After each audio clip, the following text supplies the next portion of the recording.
Hi, I'm Deb Thomas, Chief Librarian of the Nelson Municipal Library. I have 6 new books from the Nelson Library today to talk about, and I'm also going to tell you a little bit about upcoming events at the library. I'm going to start talking about the fiction books. I have 3 new books here, a mystery, a novel, and another novel by Salman Rushdie. The first one, the mystery, is a Canadian mystery. It's called Last Rites by David Lang Dawson. It's a mystery set in an unlikely place, an old folks' home, with 2 of its residents acting as the sleuths. Henry Thornton, 76, has not been happy in the Shelburne Villa retirement home from the start, but when his fellow residents start dying off at an alarming rate, he is even less comfortable. When an attempt is made on his own life, Henry realizes he must find and expose a very clever killer before he is the next victim. Enlisting the help of Dixie Brown, the only other resident who believes him, Henry embarks on an undertaking that is at once foolhardy, dangerous, hilarious, and romantic. Author David Lang Dawson lives in southern Ontario with his wife, 2 children, 1 dog, and 3 cats. The next novel is Rabbit at Rest by John Updike. It's the 4th and final novel in his series about ex-basketball player Harry Rabbit Angstrom. The first, Rabbit Run, was written 30 years ago in 1960. In this story, Rabbit has acquired heart trouble, a Florida condo, and a 2nd grandchild. His son is acting strangely, his wife has suddenly decided to become a working woman, and Rabbit is searching the bleak landscape of late middle age for a reason to live. As Updike is himself 59 this year, it would seem that Rabbit's life echoes his own changes. It is only a pity that we may not get to know Rabbit as an old man. The 3rd and final book of fiction we have here is, as I mentioned, by Salman Rushdie. Salman Rushdie is, as nearly everyone knows, the author of the highly controversial Satanic Verses. He has also written 4 other novels, a book on Nicaragua, and 2 documentary film scripts.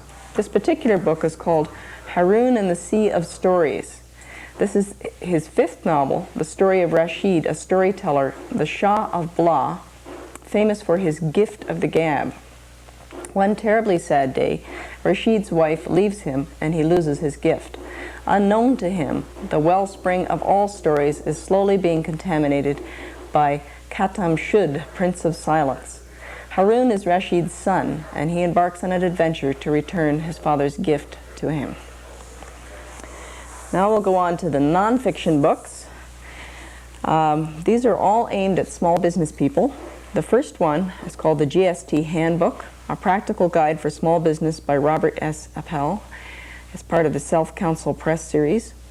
It will not surprise many of you that this book was published in November 1990 before the GST bill was even passed. A calculated risk.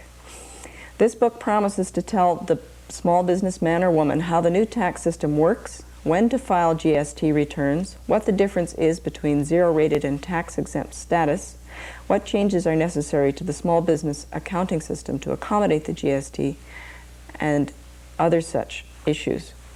While it is clear from the description and publication date that this was written before the implementation of the GST, this is a reputable series and will no doubt offer useful and sound advice on how to cope with the GST. The second book is on accounting. It's called The Basic Accounting for Small Business, Simple Foolproof Techniques for Keeping Your Books Straight and Staying Out of Trouble. And it's by Clive G. Cornish, who is a CGA. Again, it's a self-counsel book. This book is written in everyday English, not accounting jargon, and is designed to give down-to-earth advice that will save time both for the small business person and for his or her accountant. There are sample forms and instructions on how to prepare every record you will need to keep, including the daily cash sheet, the cash summary, the statement ledger, and so on.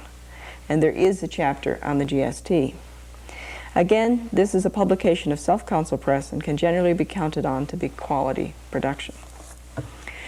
The third book is called The GST Handbook, A Practical Guide for Business by Samuel Slutsky, and this is put out in conjunction with the Financial Post. This book promises to do something that neither politicians nor civil servants have yet done for me: explain why the federal government has implemented the GST. Mr. Slutsky's ability to do this may stem from the fact that he was a member of the Revenue Canada Deputy Minister's GST Advisory Committee. All that aside, the book explores the responsibilities of businessmen and women in complying with the tax. Slutsky discusses remitting and reporting GST to the government, when GST should be collected and paid, keeping and creating GST records, and so on. This book is aimed at all business people, from corporations to corner stores, and is thus more general in its approach than the self-counsel book. Before I go today, I want to just mention a few upcoming events, one of which directly ties to these three books.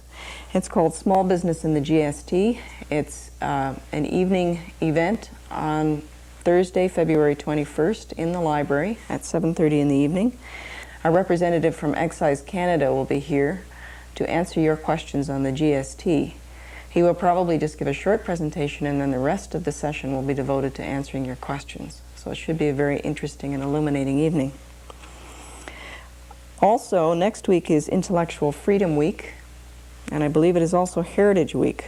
So there are several reasons to celebrate next week. We're not having any special events for either one of those at this time.